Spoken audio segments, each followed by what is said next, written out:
Jai Shri Krishna. This video is being recorded for Gita Olympiad 2025.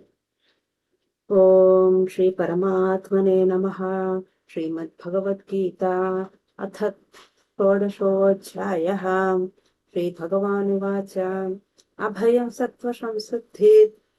ज्ञानयोगव्यवस्थितिः दानन्दमश्च यज्ञश्च स्वाध्यायस्तप आर्जवम् अहिंसा सत्यमक्रोधश्च शान्तिरपैशुनम् दया भूतेष्वलोलुप्त्वम् मार्दवम् ह्रीरचापलम् तेजक्षमा धृतिः शौचम् अद्रोहो नातिमानिता भवन्ति सम्पदम् दैवीम् अभिजातस्य भारत दम्भो दर्पोऽभिमानश्च क्रोधः पारुष्यमेव च अज्ञानम् चाभिजातस्य पार्थसम्पदमासुरीम् दैवी सम्पद्विमोक्षाय निबन्धायासुरीमता मा शुचः सम्पदम् दैवीम् अभिजातोऽसि पाण्डव द्वौ भूतसर्गौ लोकेऽस्मिन् दैव आसुर एव च दैवो विस्तरः प्रोक्ता आसुरम् पार्थ मे शृणु प्रवृत्तिम् च निवृत्तिम् च जना न विदुरासुराः न शौचन्नापि चाचारो न सत्यम् तेषु विद्यते असत्यमप्रतिष्ठन्ते जगदाहुरनीश्वरम् अपरस्परसम्भूतम् किमन्यात् कामहैतुकम्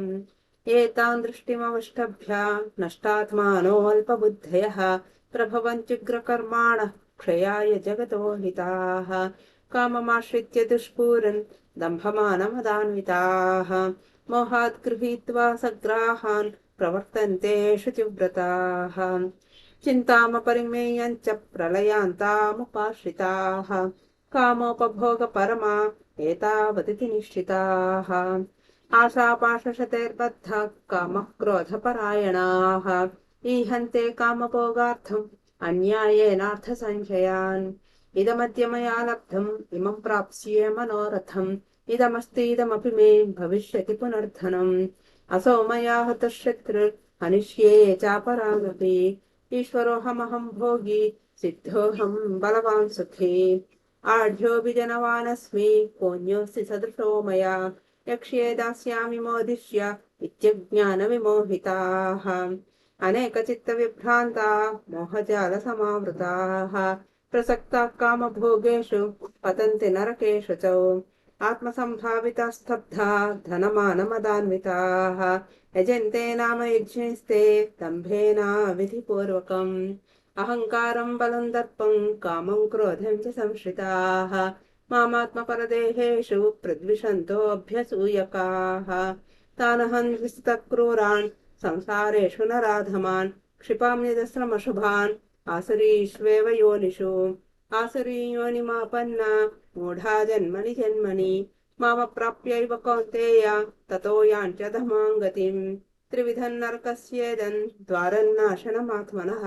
कामक्रोधस्तथा लोभस्तस्मादेतत्त्रयम् त्यजेत् एतैर्विमुक्तः कौन्तेय तमोद्वारैस्त्रिभिर्नरः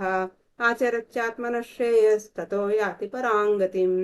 यशास्त्रविधिमुत्सृज्य वर्तते कामकारतः न स सिद्धिमवाप्नोति न सुखम् न पराम् गतिम् तस्माच्छास्त्रम् प्रमाणन्ते कार्याकार्यौ व्यवस्थितौ ज्ञात्वा शास्त्रविधानोक्तम् कर्म कर्तुमिहार्हसि ॐ तत्सदिति श्रीमद्भगवद्गीतासु उपनिषत्सु ब्रह्मविद्यायाम् योगशास्त्रे श्रीकृष्णार्जुनसंवादे दैवासुरसम्पद्विभागयोगो नाम षोडशोऽध्यायः। ॐ श्रीकृष्णार्पणमस्तु।